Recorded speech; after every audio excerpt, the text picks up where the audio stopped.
much glue. Our art teacher says too much glue never dries. She reminds us, glue raindrops, not puddles. And she warns me, Matty, too much glue.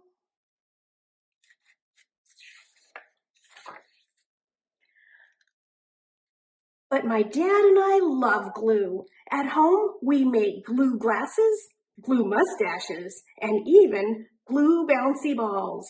Mom is happy to help. So during art class, I find the fullest bottles of glue. I tip them over and squeeze, plop. Glue squishes from the orange tips and slops all over. Sequins and googly eyes float around in a gluey lake. Then it's time for the most important decoration. Geronimo! I belly flop onto the table and roll around, letting the glue and everything else cover me. Time to go on the drying rack, I announce, but when I try to pull myself off the table, I boing right back down. Too much glue, Matty, too much glue, my teacher squawks. This is bad. There's only half an hour till the end of school, and all I can do is lift my head, wave my hands, and wiggle my feet. The rest of me is a blucky, stucky mess. Can somebody help me? I call. While my teacher breathes into a paper bag, Noah shouts, "Let's lasso him!" Izzy, Noah, and Owen get to work. Soon I'm roped from all sides like a rodeo pony, but when they tried to pull me out, snap! The lassos break, leaving colorful octopus tentacles everywhere. The glue is too strong, and now I'm a clingy, stringy, blucky, stucky mess. Don't worry, Matty. We know what to do, shouts Luke and Grace from across the room. Is that a tow truck, I ask, as they wheel the contraption over and stick a plastic hook into my suit of glue. My friends pull one way and the glue pulls the other.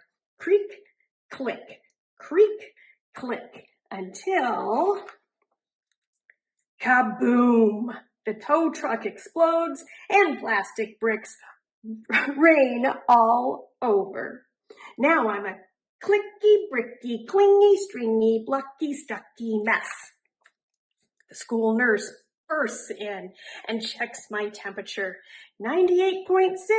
Sorry, no fever. I can't send you home today. She dabs and pats me like spilled juice, but the more she blots, the more the glue spreads.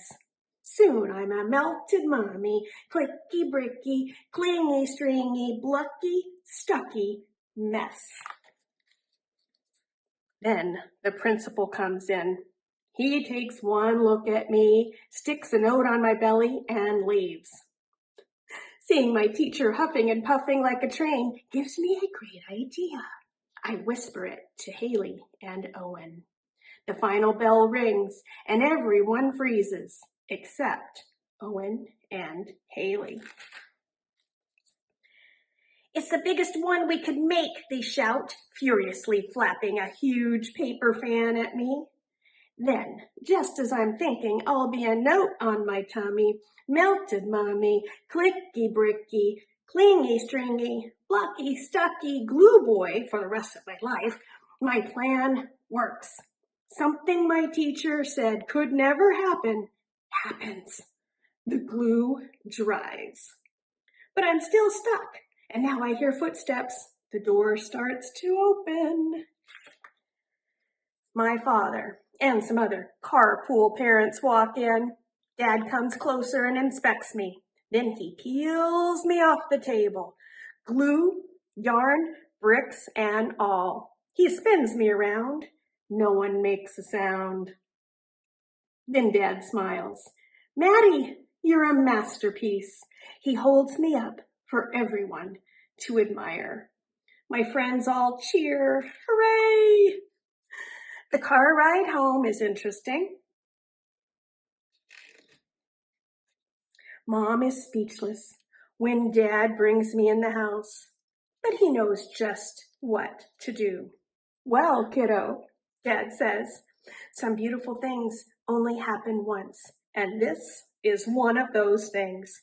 He gently grips the dried glue in front of my neck and behind the collar and peels me open like a ripe banana.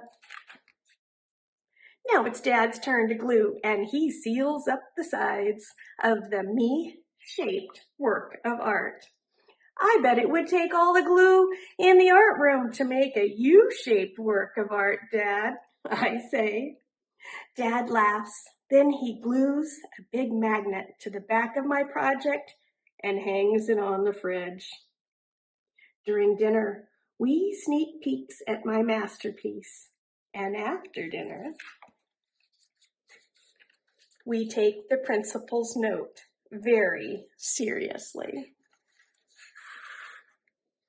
From the desk of Elmer G. Stuckey, please encourage Matty to use tape instead of glue.